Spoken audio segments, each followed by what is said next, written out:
अच्छा, thank you सबको for joining. आज हमारा क्राउड बहुत ही छोटा है, मगर ठीक है, जो भी है। कल अरुणा जी ने एक कमेंट किया था। अरुणा जी ने कमेंट ये किया था कि you are very fortunate to have such parents. आपने यही कमेंट किया था ना। इस पर मैं 2 मिनट बात करता हूँ आपसे। बहुत बहुत डीप और बहुत अंडरस्टैंड करने वाली बात है, ये जरा ध्यान देकर सुनिएगा। और आपसे जो मिले कभी दुनिया में दूसरे लोग, तो उनसे भी बात कर लीजिएगा। आप अपनी अगले जन्म को मैनेज और प्लान करके बनाते हो, ठीक है। इसको मैं यूं समझाता हूं कि ये तो हम सब मानते हैं कि हमको कर्म के हिसाब से ही फल फल मिलने वाला है। ये तो हम सब मानते हैं। तो अगर आप जो कर्म करते हो, वो कर्म ही आपको अगले जन्म में उसका फल देंगे। और अगले जन्म में कैसा हमको जन्म मिलेगा, कैसा हमको माँ बाप मिलेंगे, कैसी हमको योनि मिलेगी, ये सब कुछ डिपेंड करेगा आपके कर्मों के। अब कर्मों के बाद, ठीक है, मैं तो आपको ये बता ही नहीं सकता कि मैंने पिछले जन्म में क्या कर्म किए थे, क्योंकि मुझे नहीं पता। तो मुझे पता ही नहीं कि कर्म क्या किए थे। अब इसके बाद भी ध्यान देने की बात ये होती है कि यू हैव टू बी, अंदर जो बर्निंग डिजायर्स हैं वो क्या है, अंदर कौन कौन सी डिजायर्स हैं जो कि हैं, ठीक है। कौन कौन सी डिजायर्स हैं? जो डिजायर्स आपकी हैं, या तो आपने अपने अंदर की डिजायर्स को दबा दिया, मार दिया, दफन कर दिया, तब तो ठीक है। और वो उभर के नहीं आनी चाहिए, वो छुप के नहीं उभरनी चाहिए बार बार, कि आज तो नहीं है डिजायर, मगर सामने कोई चीज आई, कोई सीन देखा, कोई आदमी देखा, कोई बात हुई, इवेंट हुआ, वो डिजायर फिर पनप के आ गई बार। वो नहीं होना चाहिए। भगवान कृष्ण जैसे कहते हैं ना, कि जैसे बीज को रोस्ट कर देते हैं तो फिर बीज में अंकुर नहीं होता, बिल्कुल उसी तरह डिजायर्स को अगर आप रोस्ट कर दोगे तो उसमें से अंकुर नहीं निकलेगा। यही जरूरी बात है। तो जब आप अपनी डिजायर्स को रोस्ट कर देते हो, और आपकी बर्निंग डिजायर्स कौन सी बचती हैं, अगर बर्निंग डिजायर बचती है कि मुझको केवल और केवल मोक्ष चाहिए, बस, तो फिर परमात्मा आपको अगले जन्म में मोक्ष देने की तैयारी कर देगा, ये मान के चलिए। बिकॉज परमात्मा न्यायकर्ता तो है ही, मगर बहुत दयालु है। दयालु इसीलिए है कि वो आपकी डिजायर्स को पूरा करेगा। अब अपने अंदर खंगाल के देखिए, अपने अंदर खंगालना शुरू कर लीजिए। आपको पता चल जाएगा कि कौन सी डिजायर्स हैं, कौन सी छुपी हुई हैं, कौन सी प्रकट हैं, कौन सी आती रहती हैं, कौन सी उभरती रहती हैं। हम इनके बारे में बात नहीं करते किसी से हम बात नहीं करते। अपने क्लोजेस्ट पर्सन से भी हम इसके बारे में बात नहीं करते, क्योंकि वो हमारे अंदर की डिजायर्स हैं। और कभी कभी तो वो इतनी ज्यादा काली होती हैं, इतनी ज्यादा भद्दी होती हैं, कि हम उसके बारे में किसी से बात करना ही नहीं चाहते, अपने आप से भी नहीं बात करना चाहते। We try to avoid it. मगर अवॉइड करने से वो जाएंगे नहीं, उनको रोस्ट करना पड़ेगा, तपाना पड़ेगा, उनको दंडित करना पड़ेगा कि मेरे पास मत आओ। जब वो दंडित होंगी, रोस्ट तभी होंगी। और जब ये डिजायर्स आपके अंदर आ जाएंगी, अब ये डिजायर पता नहीं मेरे को कभी ये थी कि नहीं थी, कि मुझको इस किस्म का ज्ञान प्राप्त करना है और मैं लोगों में बांटना चाहता हूँ, ये कभी होगी मेरे अंदर डिजायर, तभी मैं ये कर रहा हूँ आज, वरना मैं ये कभी ना करता, ठीक है ना। अब मेरे माँ बाप तो है ना, मेरे माँ बाप के 5 चिल्ड्रन है, 5 किड्स, मगर मैं ही अकेला हूं जो ये काम कर रहा हूं। तो कहीं ना कहीं ये आपके माँ बाप तो आपको उचित मिल जाएंगे, जैसा कि आपको प्लेटफॉर्म मिलना चाहिए, वो प्लेटफॉर्म तो आपको मिल जाएगा। मगर उस प्लेटफॉर्म के बाद आपकी डिजायर है, कौन सी डिजायर है, कि मुझको ये पर्टिकुलर कोई चीज प्राप्त करनी है।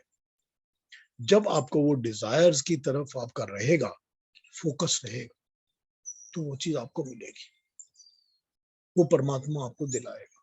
और ज्ञान एक ऐसी चीज होती है जो कि कभी मरती नहीं है, वो हर जन्म में आपके साथ रहती है। जन्म जन्मों में भी वो ज्ञान साथ ही रहता है, वो मरता नहीं, वो रहता ही है साथ, वो कभी जा ही नहीं सकता। अब जैसे कोई भी एक एफिशिएंसी के स्किल्स होते हैं ना किसी भी इंसान के अंदर, वो कभी मरते नहीं है, वो भी साथ जाते हैं, क्योंकि वो भी ज्ञान है। वो अगले जन्म में आप एक्सलेंट मैथमेटिशियन हो जाओगे, या उसके अगले जन्म में आप बहुत एफिशिएंट सर्जन बन जाओगे, या उसके बाद के जन्म में आप बहुत अच्छे कोई और रॉकेट साइंटिस्ट बन जाओगे, वो दूसरी बात है। मगर ज्ञान जाता नहीं है, कभी भी मरता नहीं है, कभी डिमिनिश नहीं होता। वो हर जन्म में साथ रहता ही है।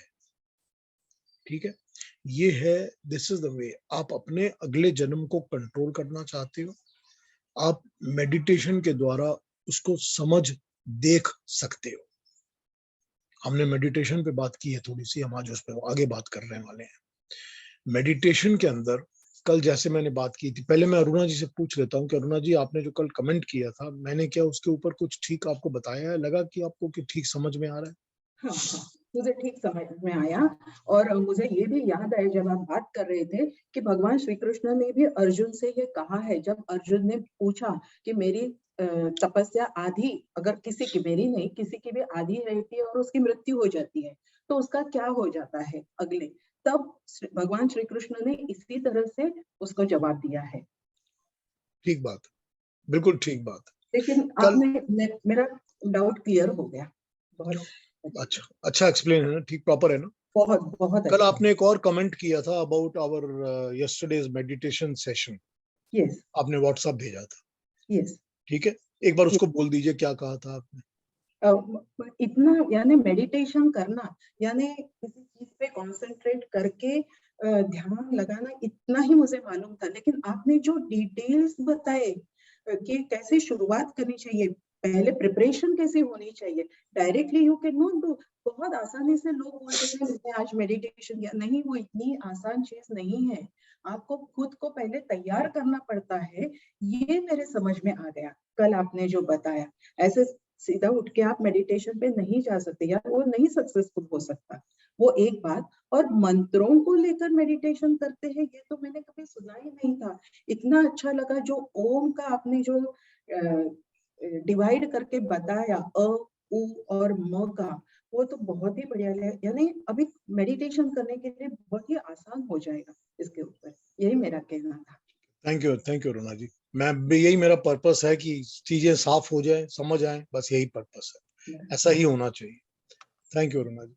इसको आज थोड़ा आगे बढ़ाते हैं, मैं और थोड़ी बात करना चाहता हूँ। श्वेता जी कल हमारे साथ नहीं थी, आई होप कि आप मेरा कल का टॉक सुन लेंगी और उसके बाद आप कैरी फॉरवर्ड कर पाएंगे। और कल की, पीयूष जी, जैसा आपने कहा ना कि अपनी डिजायर्स को रोस्ट करिए या दंडित करें, तो वो कैसे कर सकते हैं? देखिए, कोई भी चीज को कैसे पनिश किया जा सकता है? पनिश ऐसे किया जाता है कि जो चीज आपके पास कोई डिजायर उभर के आए। अब मेरे अंदर एक डिजायर पनप रही है कि मैं आज जाके कोई फिल्म को देखूं, सिनेमा देखूं, मुझको सिनेमा देखने की डिजायर है, मेरे को बहुत शौक है। अब मैं ये करूंगा कि मैं आज नहीं जाऊंगा, और जो मेरी डिजायर्स है मैं अपने अंदर बैठ के उसको डांट लगाऊंगा कि भाई क्यों मेरे को तंग करती हो, दोबारा मत आओ मेरे पास, don't come to me again. फिर कल वो फिर 2 दिन बाद, 10 दिन बाद फिर उभरेगी तो मैं फिर उसको डांटूंगा और फिर उसको कह दूंगा बैठ जाओ, मेरे को नहीं जाना, डोंट गो अगेन। और उसके बाद जब वो उभरेगी तो मैं कहूंगा I hate this, I never want to do this. तो अब डिजायर जो है वो उल्टी हो जाएगी कि I never want to do this.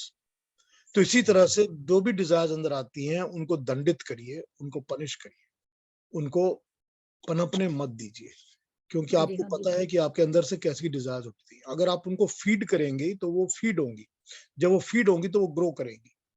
Right जब राइट, फीड बिल्कुल। फीड नहीं करेंगी तो वो भूख से मर जाएंगी। हम्म। ठीक है ना? देखिए, एक और मैं उसका एक जो बताया है उसके एग्जांपल देता हूँ आपको। जी रवि जी। स्वामी विवेकानंद, उनको दूध पीने का बहुत शौक था, रात को पीने का। हाँ जी, हाँ जी। उन्हें ये बहुत डिजायर आती थी, मैंने पीना है। एक दिन कहा कि ये तो गलत बात है, ये तो बहुत जबरदस्त डिजायर है। अच्छा है दूध, लेकिन डिजायर है। तो उन्होंने क्या किया, अपने समय पर दूध मंगवाया, पूरा गिलास जो मंगाते थे, और उसको सामने रख दिया कि आज नहीं पीऊंगा मैं इसको। इस तरह एक हफ्ता किया, वो डिजायर खत्म हो गई। हाँ, बस यही तरीका है ना, यही तो बता रहा हूँ आपको। That is a way to do it, that is जी a way to do it. अब डिजायर जब तक रहेगी वो फिर, देखिए वो ये होगा कि अगले जन्म में साथ चलेगी आपके साथ, वो कहीं मरेगी नहीं, तो आपको अगले जन्म में लेके जाएगी। और मैंने जैसे आपको बताया है कि परमात्मा की न्याय व्यवस्था है, तो न्याय व्यवस्था में परमात्मा बहुत दयालु है।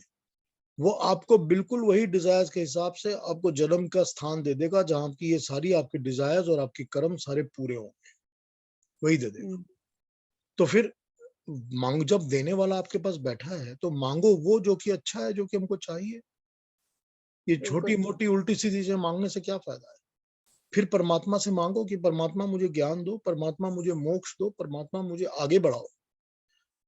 क्योंकि जैसा भगवान कृष्ण कहते हैं गीता में कि हमारे शरीर का पर्पस ही यही है। हमको जो इतने जन्म मिलते हैं, जन्म के बाद जन्म, जन्म के बाद जन्म मिलते हैं, उसका पर्पस ही यही है कि हम मोक्ष प्राप्त करके इस आने जाने वाले झमेले में से छूट जाएं। बिल्कुल। भगवान कृष्ण यही कहते हैं कि इसका पर्पस ही यही है। जब पर्पस ही यही है तो उस पर्पस को अचीव करिए। भगवान तो आपकी सुन रहा है ना, बोल के तो देखिए एक बार, अंदर से डिजायर तो करिए, डिजायर तो करिए अंदर से, वो तो पूरी करेगा ही आपकी डिजायर, बिल्कुल पूरी करेगा आपकी डिजायर। तो चलिए आगे बढ़ते हैं। मेडिटेशन में मैंने बताया नहीं था, मैं एक बात और कहना चाहता हूँ, बड़ी इंपॉर्टेंट बात। वो ये है कि जो भी हम खाते हैं ना, वो खाना हमारे पेट में 40 दिन तक उसका असर रहता है हमारे सिस्टम के अंदर। हमारे सिस्टम में 40 डेज तक उसका असर रहता है, जो भी हम खाते हैं। अब अगर हम कुछ उत्तेजित खाना खाएंगे, तामसिक खाना खाएंगे, राजसिक खाना खाएंगे, तो उसका असर भी 40 दिन तक रहेगा। और जब उसका असर 40 दिन रहेगा तो आपको मेडिटेट करने नहीं देगा, क्योंकि वो आपके शरीर को, आपकी सांस को, आपके मन को शांत नहीं होने देगा।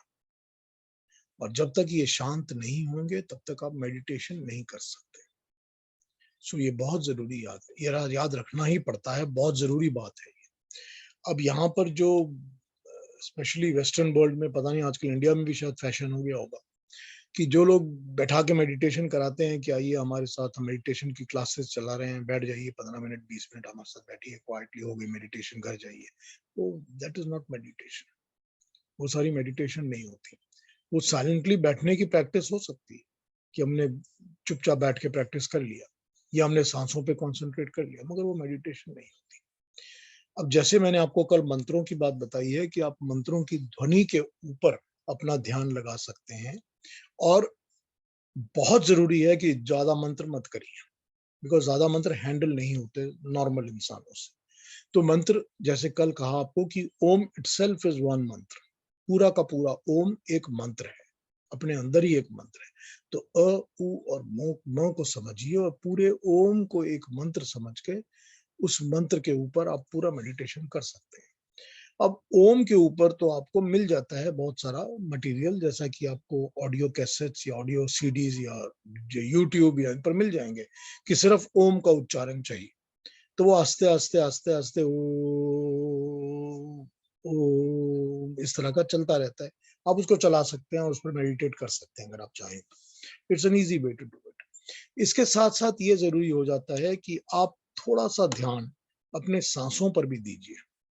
जब मेडिटेशन में बैठेंगे, जब आप मेडिटेट करना शुरू करेंगे, अब आपने शुरू कर दिया मेडिटेट करना, सपोज करिए कि आपने मेडिटेटिव पोजीशन में बैठ गए, बैठने के बाद आपने ध्यान लगाना शुरू कर दिया, मंत्र का चल रहा है और आपका काफी ध्यान लगना शुरू हो गया है, आपने अपने थॉट्स को बाहर फेंक दिया, सब कुछ ठीक है। उस वक्त ये भी जरूरी हो जाता है कि थोड़ा सा अपनी सांसों पर ध्यान देना शुरू करें।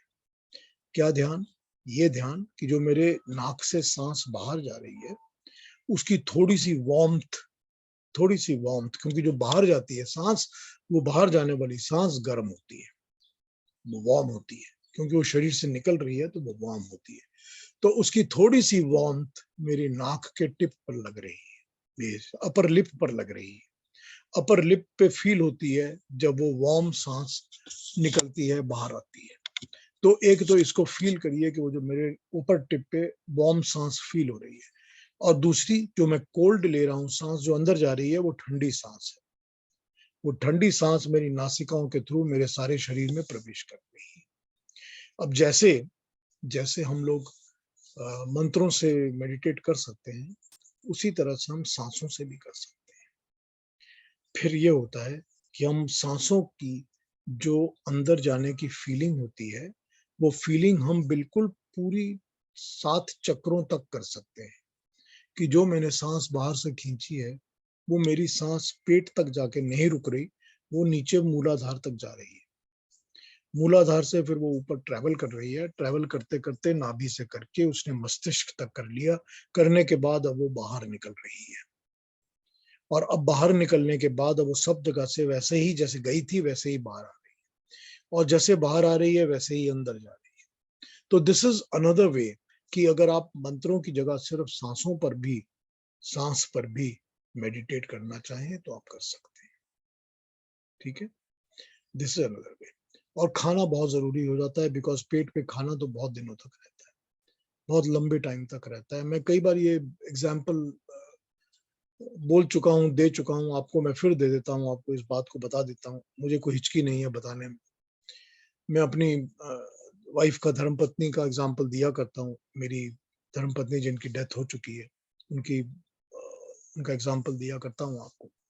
जो प्रीति थी वो एक बार क्या हुआ, बहुत दिन पुरानी बात है ये, 2000 आई डोंट रिमेम्बर, 99, 2000, 2001 ऐसे कभी की बात हुई होगी। तो हम मेडिटेशन तो किया ही करते थे तब भी।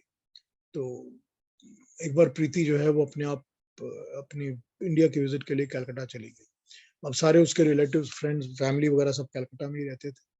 तो घूम फिर कर आ गई वापस। तो मैंने उसको पूछा कैसा रहा ट्रिप, क्या हुआ क्या नहीं। तो बातें करती रहती थी मेरे से कि क्या हुआ क्या नहीं। तो एक दिन मुझे बोलती है कि मेरी छोटी मामी ने घर बुलाया था, अब मुझे एक्चुअली अच्छा नहीं लग रहा क्योंकि उन्होंने मेरे लिए स्पेशल प्रॉन्स बनाए थे, चिंगड़ी। तो कहते मेरे लिए उन्होंने स्पेशल चिंगड़ी बनाई थी, प्रॉन्स, और मैंने नहीं खाए क्योंकि मैंने मना कर दिया कि मैं नहीं खाऊंगी। उनको भी बहुत दुख हुआ कि मैंने तुम्हारे ही लिए बनाया हुआ है ये, और तुम्हारा बहुत फेवरेट हुआ करता था और तुमने नहीं खाया। खैर मैंने नहीं खाया, उनको अच्छा नहीं लगा। मेरे को ऐसी बात बात पूछ के मुझे बताया। तो मैंने उसको पूछा कि तुमने नहीं खाया, खा लेती, क्यों नहीं खाया? कहती नहीं, अब मैं नहीं खा रही। तो मैंने कहा अच्छा तुम बिल्कुल नहीं खा रही, एकदम छोड़ दिया? कहती हाँ मैंने एकदम पूरी तरह छोड़ दिया। मैंने कहा क्यों छोड़ दिया तुमने? कहती नहीं, मैं एक बार खाती हूँ तो कई महीनों तक मैं मेडिटेट ही नहीं कर पाती।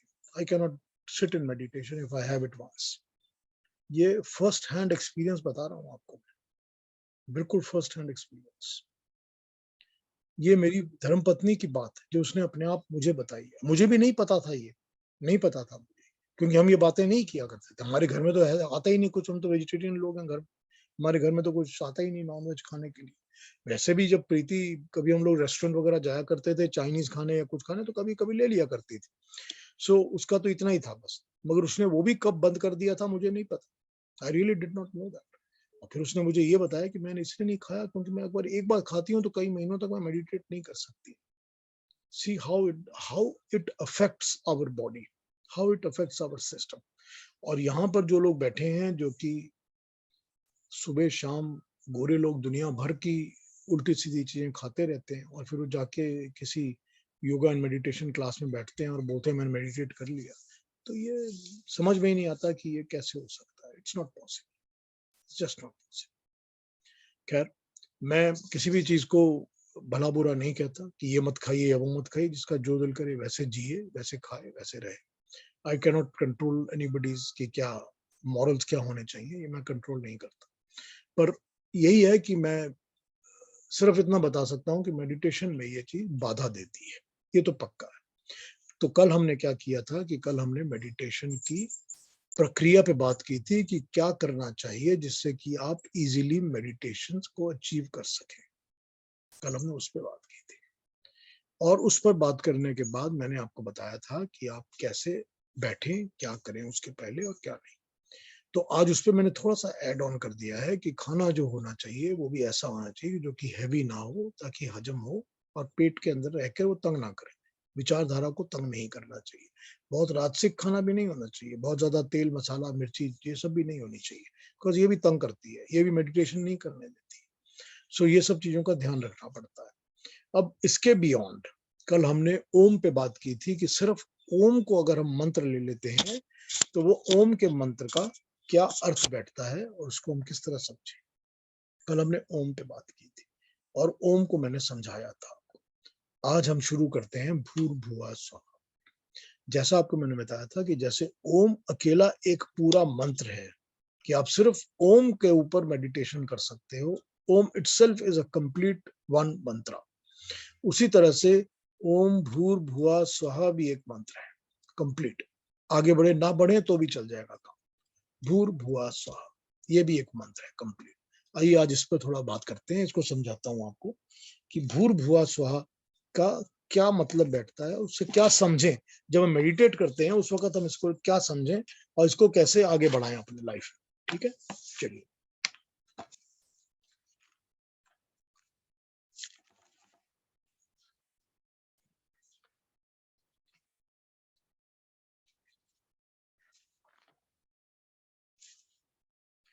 भू,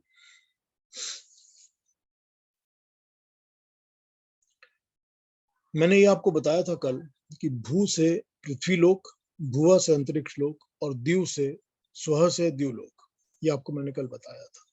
ये भी बताया था कि हमारे वेद कहते हैं कि जो भू होता है, जब भू तपता है यानी कि तपने लगता है, कुक होता है या एज होता है, तो उसमें से अ शब्द की ध्वनि निकलती है। जब भुआ शब्द तपता है तो उसमें से उ शब्द की ध्वनि निकलती है, और जब स्व तपता है तो उसमें से म शब्द की ध्वनि निकलती है। ये दोनों तीनों मिलकर ही ओम बनते हैं। तो इस तरह से ओम सारी सृष्टि में प्रकट होता है, बनता है और वो हमारे सामने आता है। और इसके बाद हम ओम को सर्वव्यापक ध्वनि मानते हैं, क्योंकि वो हर जगह रहता है। वो पृथ्वी लोक में, अंतरिक्ष लोक में, द्यूलोक में, हर जगह कॉन्स्टेंटली रेजोनेट करता रहता है, मेंटेन होता रहता है। भूर्भुवा स्वाहा का अर्थ उसमें तो समझ में आ गया कि भू से हमने पृथ्वी कहा था, और भुआ से अंतरिक्ष, और द्यू से स्व से द्यूलोक। और ये भी बता दिया था आपको कि ऋग्वेद से भू और यजुर्वेद से भुआ और सामवेद से स्वह। ये भी बता दिया था आपको कल कि ये लिंक किस तरह होता है।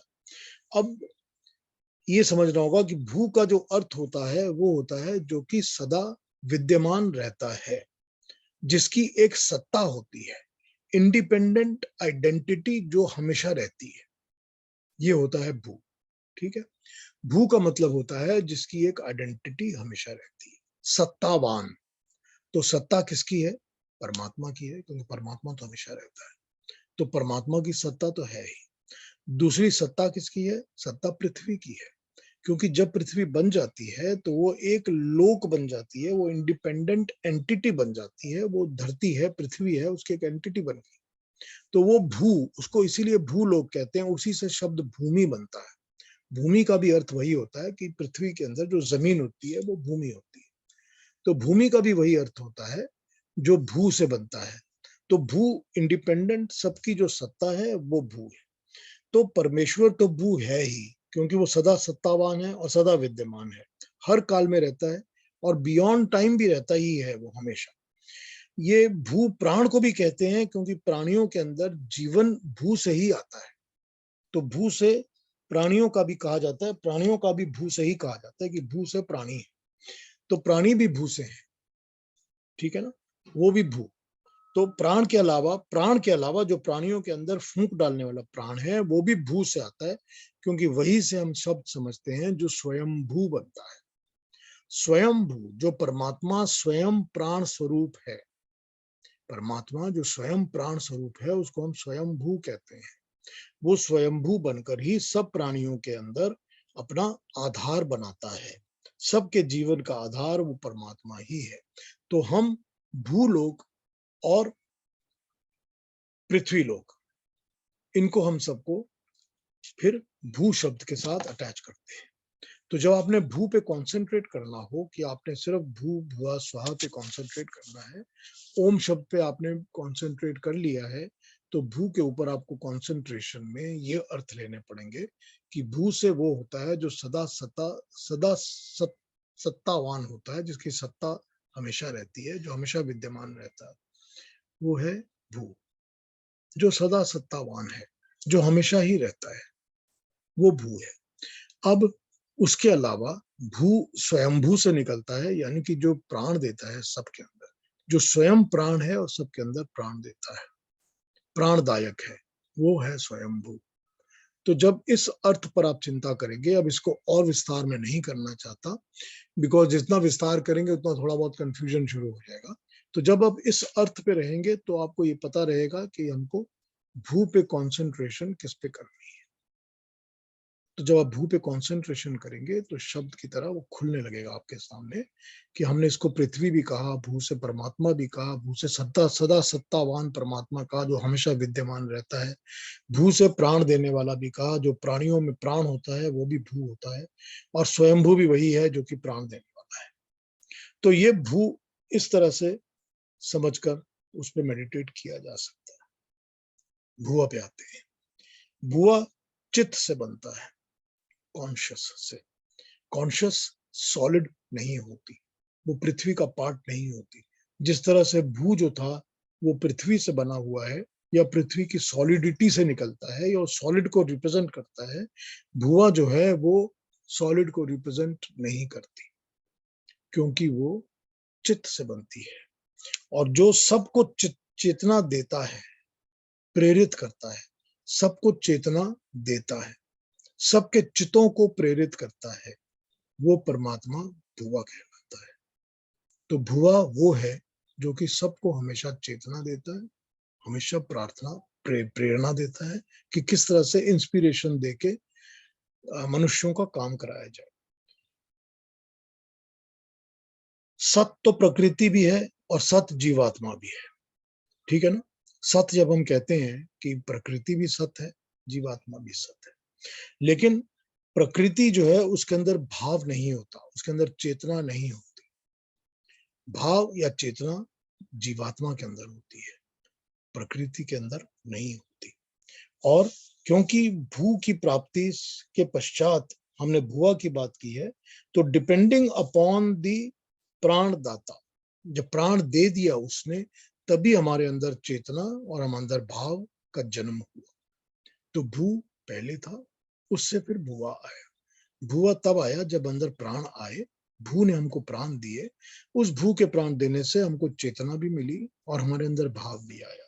तो ये भाव और चेतना ये देने वाला ज्ञान जो है ये ईश्वर का ज्ञान है। ये चीजों का जो व्यापार है, जो इनका लेना देना है, ये सारा का सारा अंतरिक्ष के अंदर होता है।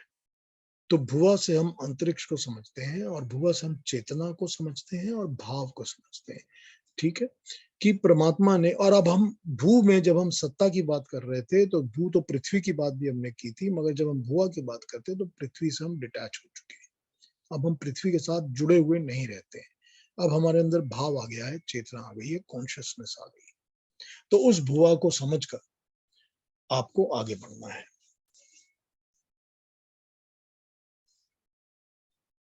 दिख रहा हूं कहां मैंने लिखा हुआ।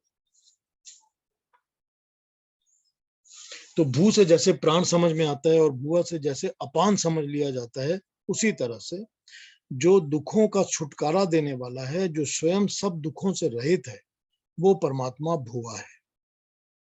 क्योंकि कॉन्शियसनेस मिलती है, भाव मिलता है, और प्राणों के बाद जब नेक्स्ट स्टेप आती है, जब प्राण बाहर जाता है, जो प्राण अपान, जो कि सारी अंदर की दूषित वस्तुओं को बाहर फेंक देता है।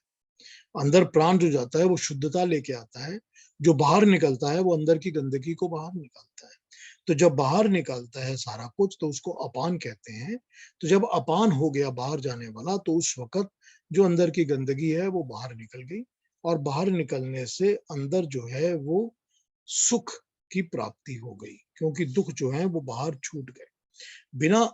और इसमें ये समझने की बात ये है कि जो प्राण होते हैं, जैसे वो चेतना दे रहे हैं, तो ये चेतना और प्राण तो जिस तरह से जीवात्मा में सभी के अंदर होते हैं, मनुष्यों के अंदर भी होते हैं, पशु पक्षी में भी होते हैं, जानवरों में भी होते हैं, कीड़े मकोड़ों में भी होते हैं। लेकिन जहां सुख है वो शारीरिक सुख तो है, मगर जब चेतना के साथ जुड़ा हुआ सुख है तो वो केवल जिसमें ज्ञान होगा उसी को मिलेगा, और ज्ञान केवल मनुष्य के अंदर होता है।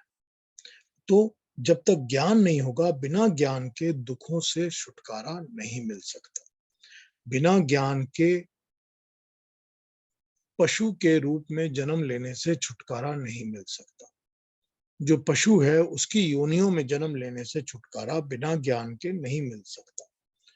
तो ये हो गया भू और भुआ का कनेक्शन आपस में, कि जो भू मिला तो भू मिलने से भुआ मिला, और भुआ मिलने से ही ज्ञान मिलेगा, क्योंकि चेतना और भाव तभी उनको ज्ञान मिलेगा, क्योंकि ज्ञान चेतना से कनेक्टेड होता है। स्व का अर्थ, स्व का अर्थ होता है आनंद या अति सुख, बहुत ज्यादा सुख या बहुत ज्यादा आनंद, वो स्व है। वो स्व का भंडार है परमात्मा। परमात्मा आनंद स्वरूप है। बाकी प्राणियों में तो सुख जो भी होता है वो कम बेशी होता है, और जो सुख आज होता है वो कल दुख बन जाता है। तो वो सब कुछ जो होता है वो आनंद नहीं होता। आनंद वही होता है जो कि परमानेंट रहता है और पक्का रहता है, कभी मिटता नहीं है। वो परमात्मा के ज्ञान से ही आनंद प्राप्त होता है। परमात्मा का कोई भी ऐसा काम नहीं है, कोई भी ऐसा कर्म नहीं है जो कि सकाम कर्म हो, जिसमें कोई भी किस्म की कोई अटैचमेंट हो। ऐसा कोई परमात्मा का कर्म नहीं है। परमात्मा का हर एक कर्म निष्काम कर्म ही होता है। परमात्मा के किसी कर्म में कोई भी अटैचमेंट नहीं, कोई भी कंडीशन नहीं है, प्री कंडीशन नहीं है। जब हम उसके साथ जुड़ेंगे, जब हम अपने कर्मों को उस तरह का बनाएंगे, तो हम दुखों से छूटेंगे। हम दुखों से छूटेंगे और परमात्मा के स्व स्वरूप को पहचानना शुरू करेंगे कि परमात्मा का आनंद स्वरूप कैसा है। तब हम पहचानना शुरू करेंगे कि परमात्मा का काम कैसा है। उसी से हमारे दुख छूटेंगे, और जब वो दुख छूटेंगे तभी हमारे अंदर ये भावना जागेगी कि हमको स्व से सुख की प्राप्ति होनी चाहिए, आनंद की प्राप्ति होनी चाहिए। अब जितना भी पृथ्वी के अंदर, जो भी पृथ्वी के अंदर घटता है, चाहे वो बारिश होती है, चाहे वो धूप होती है, चाहे वो जो भी बनता है, ये सब चीजों का जो निर्माण कार्य है ना, वो सारा अंतरिक्ष में बनता है। लेकिन इनका जो सोर्स है ना, source of everything, raw material, वो सारा द्यूलोक से आता है।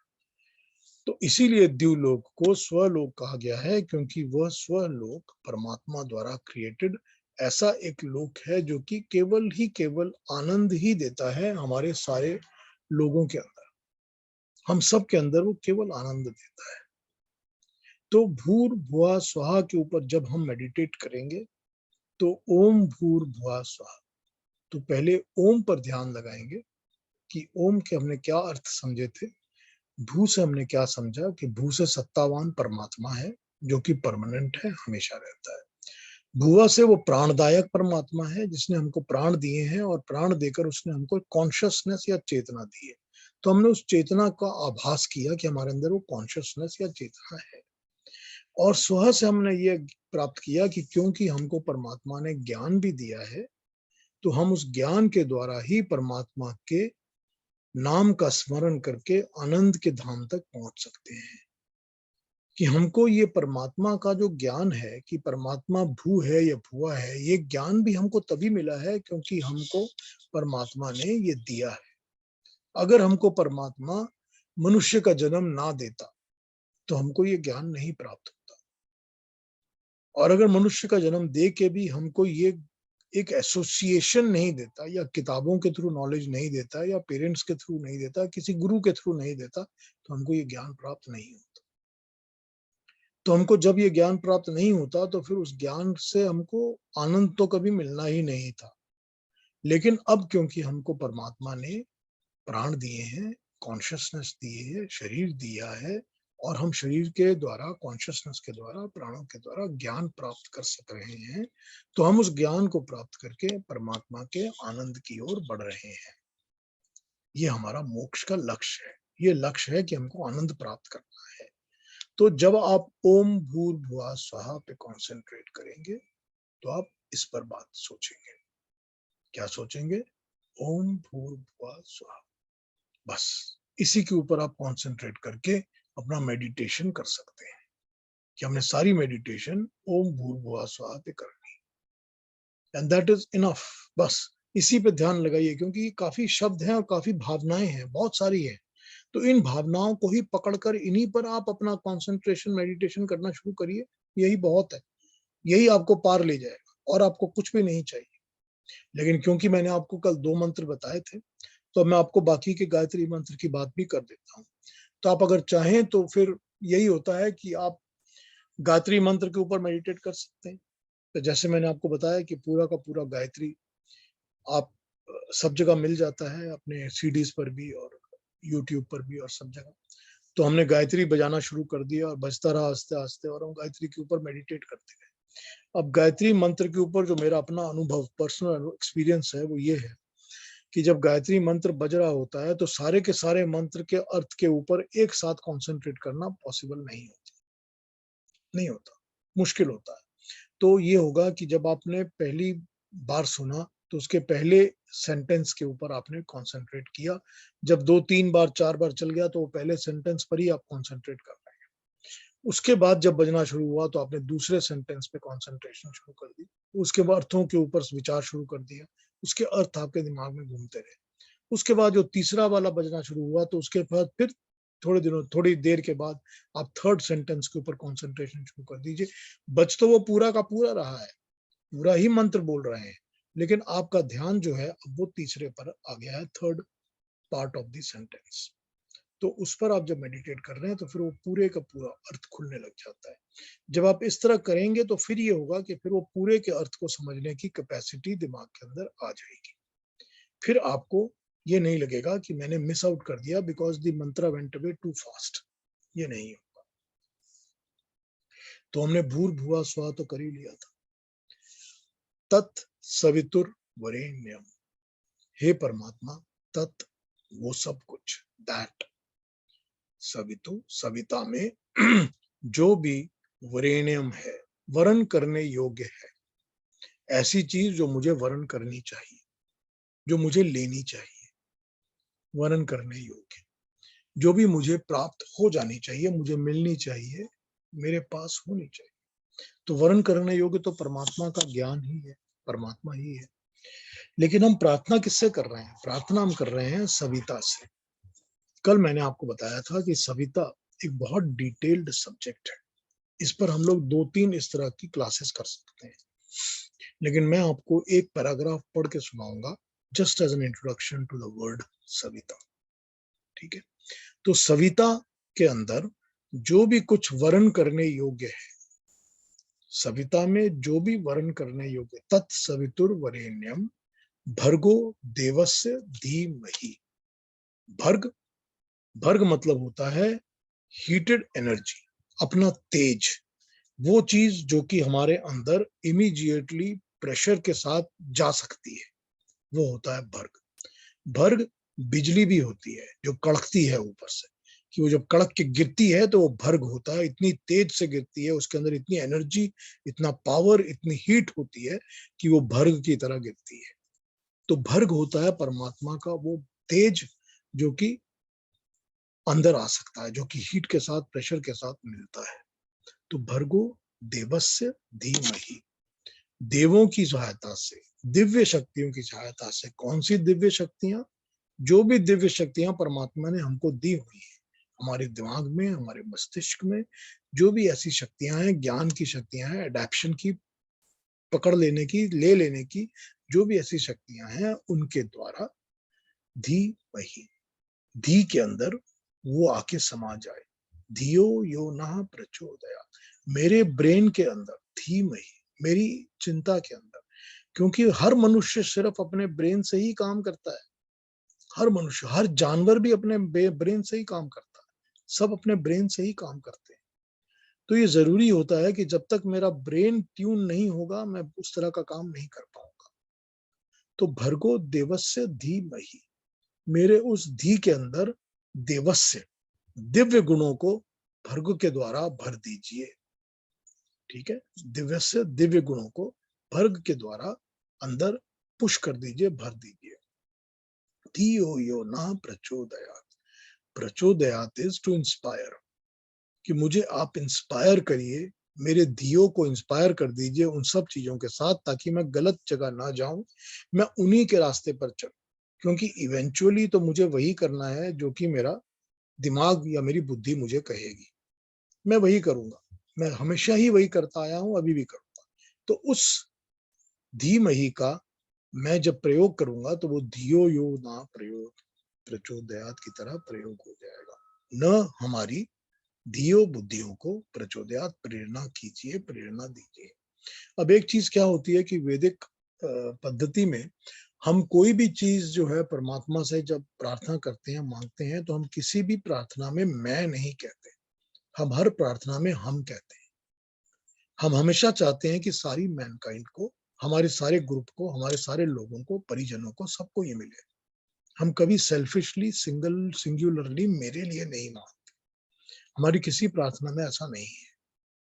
हर एक प्रार्थना में हम कंबाइंड ही सभी के लिए ही मांगते हैं। तो हर प्रार्थना में इसी तरह मांगा जाता है। अब एक बार सविता पे चिंता करते हैं। मैं आपको ये पढ़ के सुनाता हूँ, इसको सुन लीजिए, फिर इस पर बात कर लूंगा आपसे और फिर आगे इस मंत्र को एक बार फिर बता दूंगा। वैदिक देवताओं में सविता का स्थान सर्वोत्तम है। सर्वोत्तम। सविता भगवान का वह रूप है जो कि सबका प्रेरक, नियामक तथा स्थावर और जंगम समग्र जगत को उत्पन्न करके, ठीक है, स्थावर मतलब जो कि हिलता है हमारे आपकी तरह, और जंगम जो कि पड़ा रहता है। जंगम जो कि सॉलिड है, जो पड़ा रहता है, जो हिलता नहीं है। स्थावर इधर से उधर स्थान बदल सकता है, ठीक है। तो वो सबका प्रेरक, नियामक जो कि नियमों को बनाने वाला है, सबका प्रेरक जो प्रेरणा देने वाला है, और नियामक नियमों को बनाने वाला है। स्थावर और जंगम समग्र जगत को उत्पन्न करके, उत्पन्न तो करता ही है, उत्पन्न करके सबके गुणों को, धर्मों को, शक्तियों को, ऐश्वर्यों को, इन सब का विभाग करता है, ठीक है। He decides. This is the power that decides कि किसमें कौन सा गुण होगा, कौन से धर्म से वो चलेगा, यानी कि उसमें रित कौन से अप्लाई होंगे, और किस हिसाब से उसकी शक्तियां या उसके ऐश्वर्य जो उसकी अचीवमेंट्स होगी, जो दिखेंगी, ग्लोरीज, और उसकी शक्तियां, ये सब चीज वही निर्धारित करता है। वह व्रतों का व्रतपति है। सबके अंदर जिसमें जो व्रत होगा, सूर्य का व्रत है कि वो हीट भी देगा, प्रकाश भी देगा, गर्मी भी देगा, जीवन भी देगा। पानी का व्रत है कि वो प्यास बुझाएगा, वो खेतों में जाके खेती को सींचेगा, ये उसका व्रत है। इसी तरह से वो सब जो भी व्रत बनता है जिस भी प्राकृतिक वस्तु का, उन सब व्रतों का वही व्रतपति है। जो व्रत व कर्म उसने जिसके लिए नियत कर दिए हैं, जिसके लिए निर्धारित कर दिए हैं, नियत कर दिए हैं, जो भी व्रत और जो भी कर्म उसने नियत कर दिए हैं, उसको पालन करने ही पड़ते हैं। उसका कोई उपाय नहीं है, उसको वही पालन करने पड़ेंगे। कोई भी उसके व्रतों को भंग नहीं कर सकता। भगवान के इंद्र, मित्र, वरुण, बृहस्पति, सूर्य आदि जितने भी रूप हैं, सब इसी सविता से प्रेरणा व अनुमति प्राप्त करते हैं। भगवान के जितने भी रूप हैं, चाहे वो इंद्र हो, वरुण हो, मित्र हो, बृहस्पति हो, सूर्य हो, जितने भी हो, वो सब इसी सविता से प्रेरणा और अनुमति प्राप्त करते हैं। इसी की आज्ञा का पालन उन्हें करना पड़ता है। और जिस देवता व मनुष्य आदि के हिस्से में जो शक्ति और ऐश्वर्य उसको जितनी भी मात्रा में नियत है, कर दी जाती है, उतनी ही मात्रा में उसको प्राप्त होती है। उस मात्रा में क्षय और वृद्धि उस सविता की कृपा पर ही निर्भर करती है। उस मात्रा में अगर क्षय होगी या वृद्धि होगी तो सविता पर ही निर्भर करेगी।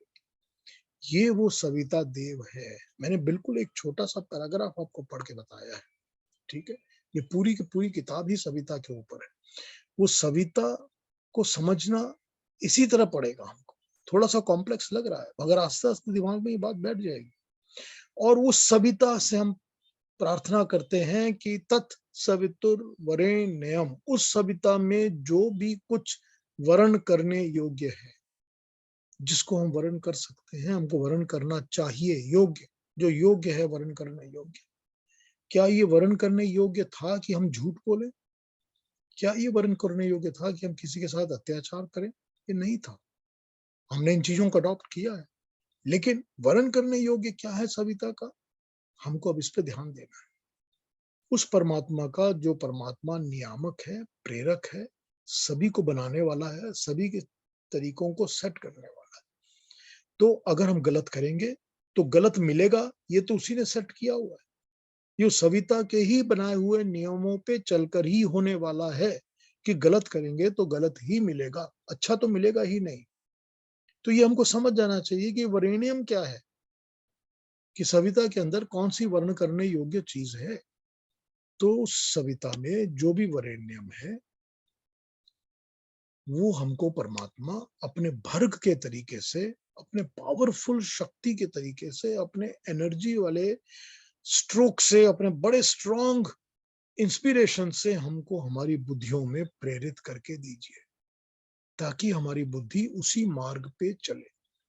क्योंकि जब तक परमात्मा की प्रेरणा नहीं मिलेगी, हमारी बुद्धि कभी भी ठीक मार्ग पे नहीं चलेगी।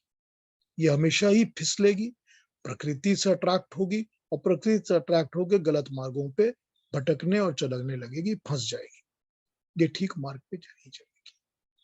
तो अगर गायत्री के मंत्र पर इस तरह से हम कंसंट्रेट करके मेडिटेट कर सकते हैं और इस पर ध्यान लगा सकते हैं, तो गायत्री बजने दीजिए, और गायत्री बजते बजते ओम भूर्भुवः स्वः तत्सवितुर्वरेण्यं भर्गो देवस्य धीमहि धियो यो नः प्रचोदयात्, इस पर मेडिटेट करना शुरू कर दीजिए।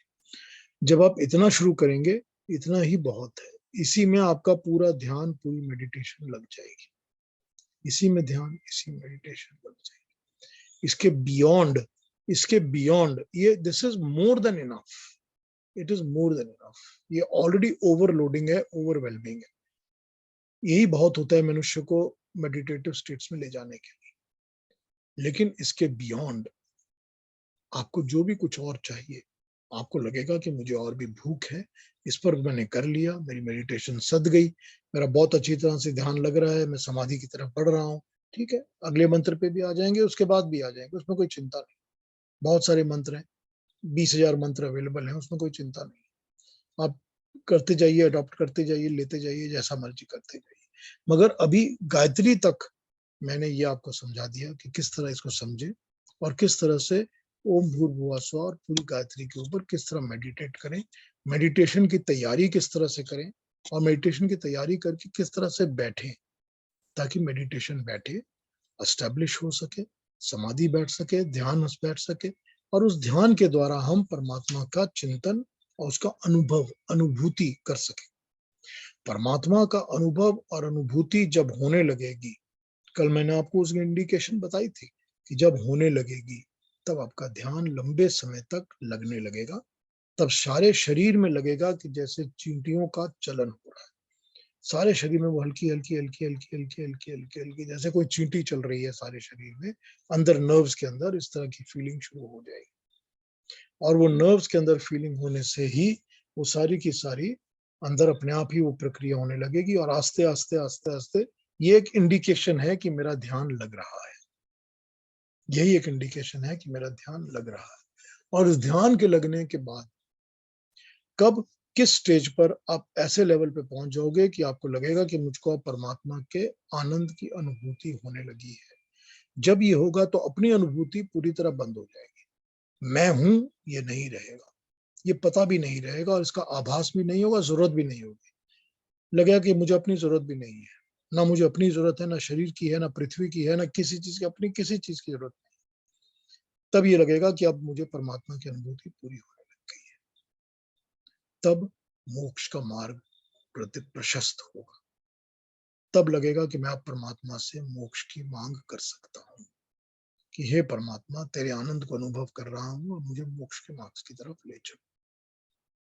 यही रास्ता है, यही तरीका है, यही बताया गया है, यही गीता में बताया गया है, यही वेदों में बताया गया है, यही उपनिषदों में बताया गया है, यही दर्शनों में बताया गया है, यही तरीका है। बस कोई सेकंड थर्ड वे नहीं, कोई नहीं, बस यही तरीका है।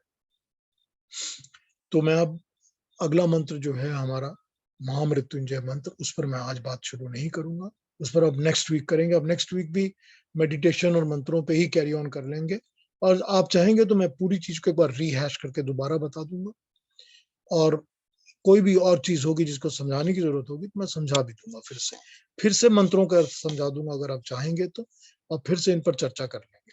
लेकिन अगले हफ्ते हम महामृत्युंजय मंत्र को पिक करेंगे, और मैं उसको भी समझा दूंगा कि उस पर मेडिटेट करने के लिए उसके कौन से अर्थ पे ध्यान देकर कैसे मेडिटेट किया जाता है। ठीक है, तो अभी आपसे जो भी कुछ पूछना हो पूछ लीजिए, अभी हमारे पास टाइम है आज। कोई प्रश्न हो तो पूछिए। आपको सुनना ही एक तरह से मेडिटेशन है। ठीक है, ध्यान लगा के सुनते हो, अच्छी बात। हाँ बहुत सीरियसली बहुत मैं तो बिल्कुल लॉस्ट हो गई, ऐसा लग रहा है कि पता नहीं कहीं कहाँ बैठी हूँ, मालूम नहीं। आई वाज जस्ट लॉस्ट बिल्कुल टुडे। बिल्कुल, वो ध्यान से सुनो, वही एक तरह से मेडिटेशन हो जाती है पूरी। अच्छी बात है, चलो अच्छा है। अच्छा है अगर आप सुनते हो, ध्यान लगाते हो तो अच्छा है।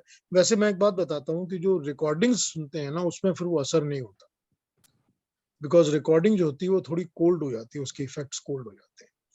पर साथ में अच्छा, आप उसमें साथ में you get distracted very soon. हाँ इसमें बिल्कुल, at least you get distracted because आप दूसरा कुछ कर रहे हो या ध्यान कहीं और जा रहा है तो डिस्ट्रैक्ट हो जाते हैं। तो इसीलिए अच्छा होगा अगर सब लाइव सुन लिया करें, बैठ लिया करें, इसका लाभ ले लें तो अच्छा है।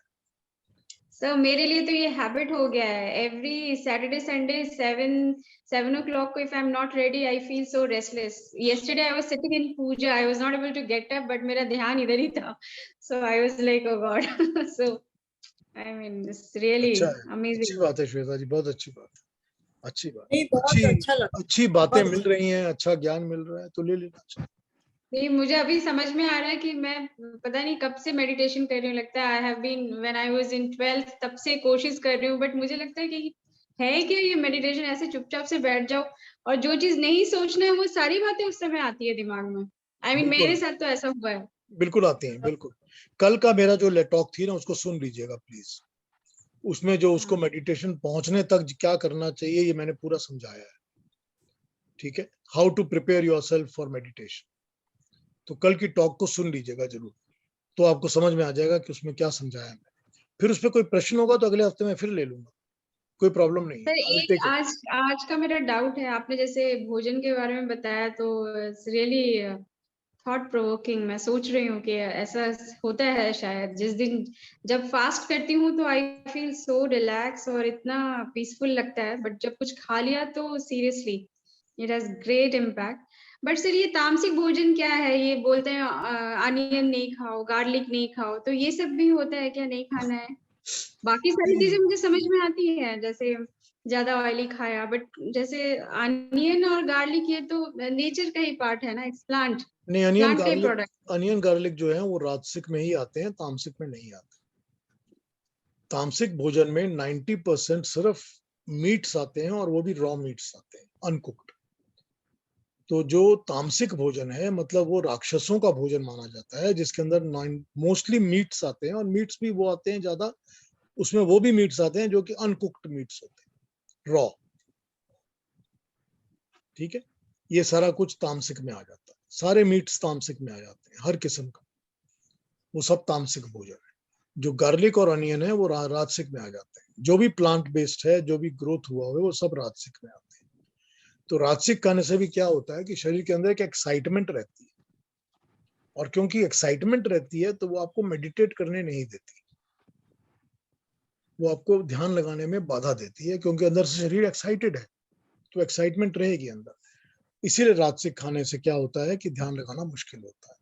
और जो तो सिर्फ तामसिक फल होता है, फ्रूट, सॉरी, सिर्फ फ्रूट्स ही नहीं है? नहीं अनाज भी, नहीं, अनाज नहीं, खाना खाइए, प्रॉपर खाना खाइए, दाल खाइए, चावल रोटी खाइए, किसने मना किया? सब्जियां सारी खाइए, अनाज खाइए, फ्रूट्स खाइए, कोई ऐसे नहीं है। लेकिन बस वही है कि बहुत ज्यादा तेल मसाला मत डालिए, उसको बहुत राजसिक मत बनाइए, और बहुत ज्यादा एक्साइटिंग नहीं बनाइए।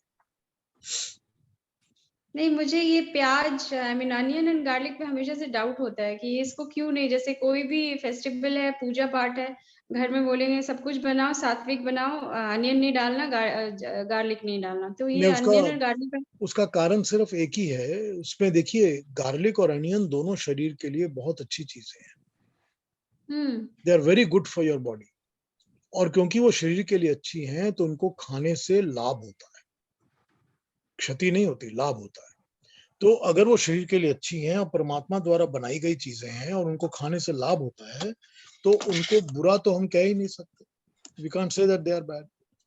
लेकिन वो यही है कि उनका इफेक्ट शरीर पर राजसिक होता है, और क्योंकि शरीर पर उसका इफेक्ट राजसिक होता है तो इसीलिए उसका रहता है कि मतलब थोड़ा खा के फिर मेडिटेशन पे नहीं बैठ सकते, यही एक प्रॉब्लम है। तो या तो उसकी क्वांटिटी कम रखिए, या रोज मत खाइए, थोड़े दिन बाद खाइए, कभी मत खाइए, इस तरह जब जरूरत हो तो ले लीजिए, वरना मत लीजिए।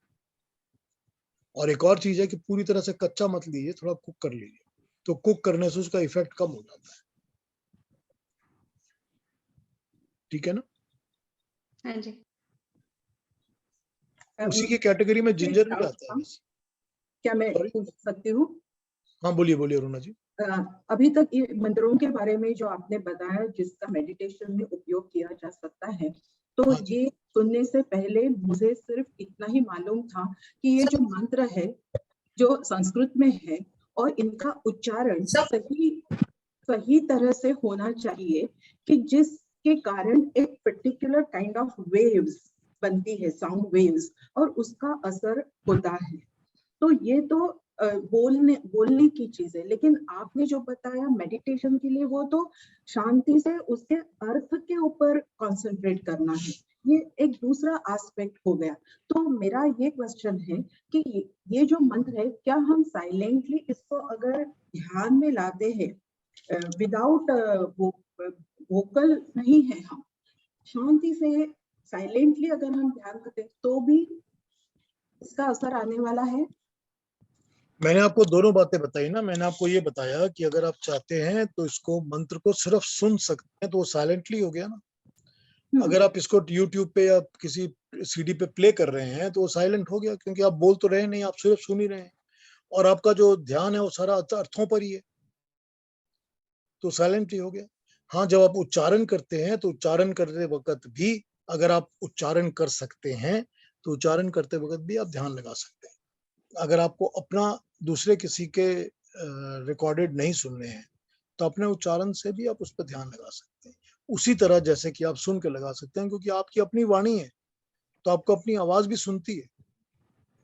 तो जैसे आपको अपनी आवाज सुनती है तो उसी तरह, क्योंकि आपने उच्चारण किया, आपने मंत्रों को बोला, एक बार बोला, दो बार बोला, तो उच्चारण करके भी, बिकॉज इवेंचुअली तो ध्यान जो है वो अर्थों पे ही लगेगा। जो ध्यान है वो केवल अर्थों पे लगेगा या उसके भाव पे लगेगा, तो भाव तो अर्थों से ही आएगा। तो जब उसके अर्थों पे या भाव पर आप ध्यान लगाएंगे तो डजंट मैटर कि आप सुन के लगा रहे हैं या अपने आप बोल के लगा रहे हैं या किस तरह लगा रहे हैं, इवेंचुअली वही होगा। Thank you. ठीक है, क्लैरिफाई हो गया? यस। और पूछना है कुछ? और कुछ बात है जो पूछनी? इसी को हम कंटिन्यू करेंगे ना नेक्स्ट वीकेंड भी? हाँ, नेक्स्ट वीक किसी को कंटिन्यू करेंगे, क्योंकि कंप्लीट तो हुआ नहीं, तो नेक्स्ट वीक इसी पे बात करेंगे, मंत्रास एंड मेडिटेशन पर। और अगर आप लोग चाहोगे तो मैं एक बार पूरा रिपीट कर दूंगा थोड़ा बहुत, और रिपीट करके उसको दोबारा पिक कर लेंगे। और मैं महामृत्युंजय मंत्र समरी देखिए, समरी दे देना। मैंने आपको ये बता दिया आज कि एक गायत्री ही काफी होती है फॉर मेडिटेशन में करने के लिए, काफी होती है, बिकॉज इसमें बहुत कुछ है। गायत्री पर ही अगर आप मेडिटेट करेंगे, उसके अर्थों पे करेंगे, तो आपको अपना मेडिटेशन बैठ जाएगी और उसके बियॉन्ड आपको कुछ चाहिए नहीं। लेकिन मैं आपको महामृत्युंजय मंत्र का इसलिए बताऊंगा क्योंकि there are some people among us, we are some human beings, जिनकी जो मेडिटेटिव स्टेटस है वो महामृत्युंजय के साथ ज्यादा बैठती है, अच्छी। ऐसा होता है कि मैंने दोनों को ट्राई किया और मैंने ट्राई करके देखा कि मैं महामृत्युंजय मंत्र के साथ इजीली मेडिटेट कर सकता हूं रादर देन गायत्री। ऐसा होता है, और क्योंकि ऐसा होता है तो इसलिए मैंने उसको बिल्कुल टोटली अलग महामृत्युंजय को भी साथ ले लिया है कि उसके अर्थ को भी समझ जाइए। जरूरत पड़ेगी तो उसके अर्थों पर भी मेडिटेट करके देख लीजिए, तो आपको जो कन्वीनियंट लगे या जो लगे कि मेरा हाथ दिमाग बैठ रहा है।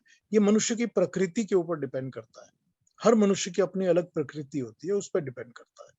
तो ये मेरी प्रकृति में अगर लोगों को लगता है कि मैं महामृत्युंजय पे ज्यादा मेडिटेट कर सक रहा हूँ तो ठीक है, देन डू इट। तो इसीलिए मैं आपको अगले हफ्ते महामृत्युंजय का भी दे दूंगा अर्थ, और उसका भी उस तरह दे दूंगा अर्थ कि इसी पर मेडिटेट करिए आप। बहुत ज्यादा दोनों में फर्क नहीं है, बहुत फर्क नहीं है, मगर वही है कि चलिए ये नहीं तो वो सही, मगर मेडिटेट हो जाएगा।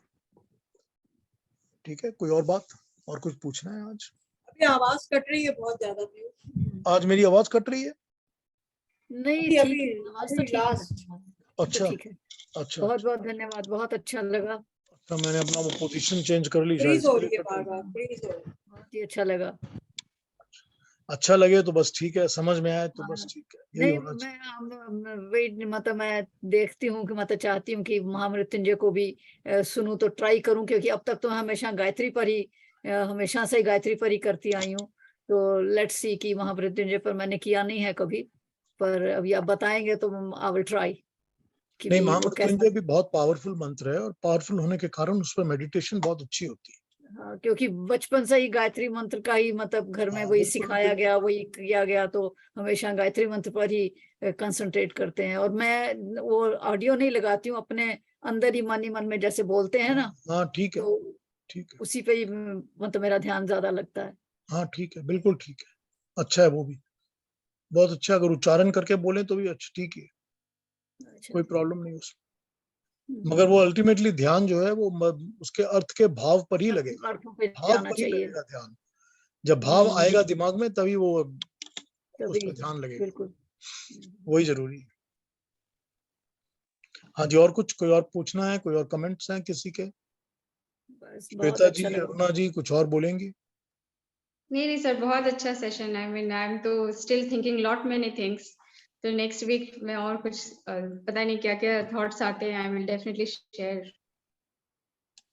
तो वो सुन अच्छा लीजिएगा, Thank वो you. लास्ट यस्टरडे वाले उसको सुन लीजिएगा, कल वाले मेरे टॉक को सुन लीजिएगा, तो थोड़ा और समझ में आ जाएगी सारी बात। Thank you. ठीक है, तो अगले हफ्ते फिर उसको कैच अप करने में इजी हो जाएगा। ठीक है, ओके। चलिए, नमस्कार। Thank you everybody, thank you for joining. नमस्कार। अगले सैटरडे मिलते हैं। नमस्ते सबको, सबको प्रणाम।